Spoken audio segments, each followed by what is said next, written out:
So a couple of things has happened since COVID. One being I started this YouTube channel in order to keep myself sane. And secondly, I have fallen in love with Thrive Causemetics, especially with mask time. I'm very, very excited to explain why. So here I go. Firstly, Buildable Blur CC Cream. I like color light. Primarily, I would say I use Buildable Blur every day. It's a 35 SPF, personally, very important. But secondly, it has just enough coverage that it gives you an evenness to your skin tone, but at the same time, it gives you a sparkle and a lift. It has a slight sheen to it, not like Metal Man, not like the Tin Man. That's what's nice about it. It's lustrous, and look, I've put it on with my fingers. I'm completely blind, can't see a thing without my glasses. It's looking good. You see, I have to do this. I have to go between the magnifying mirror and the other mirror to really see what I'm doing. But the good news is with Thrive, I don't have to see a damn thing because it just works. And also, very important, I like to put it on my neck for a few reasons. Blur, think about it. Buildable Blur, what does it do? It blurs the lines going all over the place, especially this way. So if you have a little bit of sheen and a little bit of sparkle going down the décolleté, it will sort of smoke and mirror any Austrian drapes things that are happening lately. Okay, I've now got on my CC cream, and I didn't do it with a brush, I didn't do it with a sponge, and look how good it looks. Just that little bit of luster, and especially for people who are a little older like me, that little bit of luster is very welcomed. Dark circles, what am I gonna do? I'm gonna put in, hold on, I have to see. I'm going to put on the waterproof primer in Invisible Matte Buildable Blur.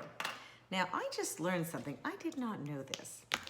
As you age, your concealer starts falling into the craggles of your under eye.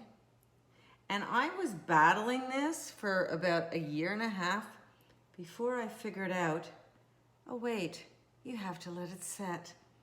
I mean, I don't read instructions very well, so maybe you guys do, but I don't.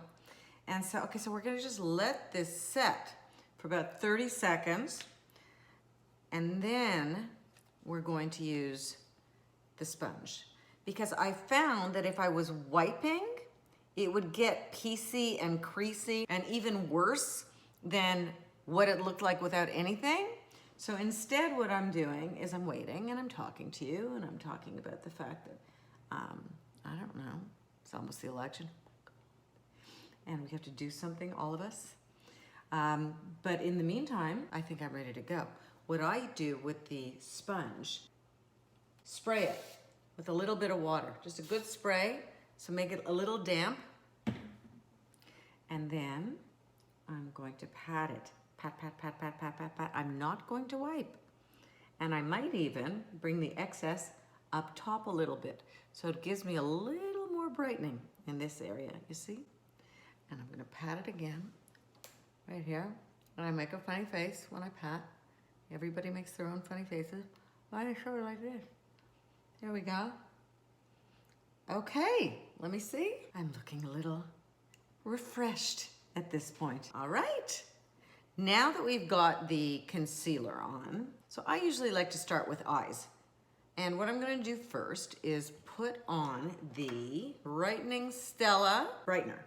And I'm literally going to put it all around the eye, both sides. And I'm gonna put it in the eye. And I'm gonna put it on top of the eye. Why not? Right? Let's brighten it all up. Look a little more refreshed. And I'm also gonna put it underneath my brow bone, because what I want it to do is I want it to lift the cheekbones, lift the cheeks. And the only way to do that is with some highlight. Brilliant Eye Brightener in Stella. Fantastic. All right, so now she's good to go there. And then what we're going to do is we're going to open up the eye with some mascara. And this happens to be, I'm sorry, the best mascara I have ever in my life tried. Oh, one thing really important, watch this. Bend your curling iron on a diagonal a little bit, okay? Just like that. And what that'll do is, again, lift those corners. So here I go, I'm gonna put a little bit of mascara. And I always tend to mess this up, but because this is the best mascara ever and it doesn't clump and it gives you like falsies in 2 minutes, I don't feel as worried that I'm gonna get it all over me. Look at that. Just unbelievable the way it goes on. It's like false lashes. And I'm gonna put a little bit on the bottom, and what I like to do is I like to sweep it along lightly on the bottom, because at a certain age, we don't want too much shadow. There we go, and I might even bring this up a little more. Now look at the mess I made. Okay, but I'm not gonna pancake because I'm just going to clean it up. Okay, all clean. All right, this is my new favorite obsession.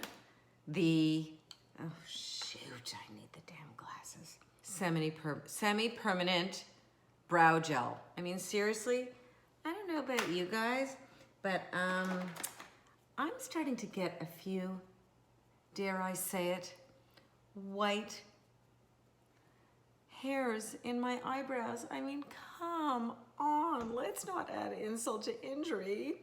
Jesus Christ. Let's just settle down here, because now we've got the Thrive in Audrey, is my color here. And I'm going to just sweep it on. And what I love about this, and I must talk about the brows for a minute, because I think COVID has changed my mind about eyebrows. Being that I don't feel like I want perfectly manicured brows anymore. I think it's important for a woman to have a little bit of a bushier brow as she ages. It's the absolute frame of your eye, and it pulls everything up. So why would we do it so manicured and fake looking rather than just a youthful bushy brow? Like, did you ever look at a teen's eyebrow before she starts plucking and penciling and making everything look like some sort of mannequin? I mean, no matter what they do, a 16-year-old girl will look gorgeous in any light with any kind of bushy eyebrow that isn't manicured. So as we age, let's go back to that, because we want that youthfulness rather than that perfection. I think that's what it comes down to. No, it's not about perfection. It's about youthfulness and sitting well in your own skin. Okay, I'm happy with my brows. You see they're nice and thick? And now we're going to go on to pièce de la résistance. I cannot even tell you how important that is. I'm gonna take the black liner and I'm just going to tight line it on the bottom inner waterline. I think that's what you call it. I think that's what you call it. I'm not very good at this. But I am putting it in there to thicken up that lash line. Look at the difference. See, and I'll just curl it up with my fingers a little bit. And then the other one, there we go. And it's amazing what a tight line underneath the waterline can do. Okay, that's it for eyes. I don't want to go anymore because I want myself to look youthful and fresh and, you know, not too made up. But at the same time, look how fantastic. It looks way better than it did before. Okay, let's go on. Okay, so now we want to add a little color to the face, right? So I'm going to take this unbelievable brush. This is a powder brush from Thrive, of course. And I'm putting it into the Rhea bronzer. So here we have Rhea bronzer. And rather than contour first, I just want to color up a little bit. I want to color up, and I want to do it in the horizontal just to give me some color here. Never below the cheekbones. Pull them up, up. I mean, look, I'm starting to look fresh. I'm starting to look full. But now we're gonna go in and we're gonna contour down the sides of the cheeks to lift into a sort of C curve. Lift on both sides, underneath the jaw, down the neck a little bit so it recedes back. We're then going to brush on a little contour just at the top. I'm looking very healthy. That's all I need to look. I don't need to look anything more than that. Okay, this is my new favorite thing. This is the Rosy Multi-Dimensional Strobing Blush. Okay, I love this because it gives you color in the apple of the cheek. And by the way, my new favorite thing is not bringing it down into my nose line. I'm just literally starting my blush right down the center of the pupil into almost an oval and pulling it back again, pulling it all back. I'm giving myself a little facelift by pulling it up with the color going back against my face rather than down into my nose. Okay, I'm loving this.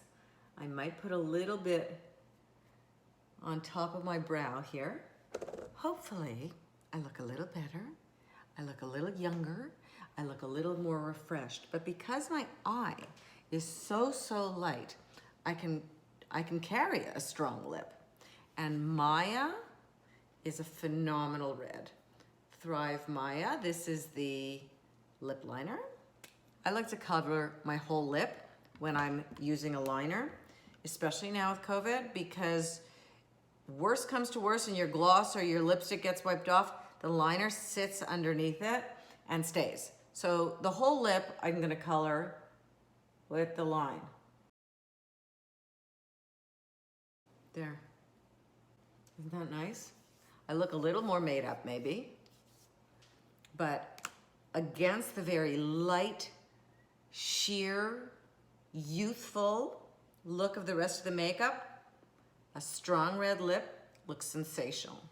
I might just take the Maya and not do the whole lip in it. I might just take the Maya and center it right in the middle and just a little bit. Usually I would probably do the whole lip in the gloss, but because of masks, I'm doing a heavier liner, which is that matte, that saturated color, and just a nice sheer gloss in the center to give me, again, a more youthful look. Because sometimes I find that a matte lip can actually age you if you can see all the craggles in there. And unfortunately, we've got some craggles, don't we? Anyway, I hope you enjoyed. I certainly did, and I am loving all my Thrive right now.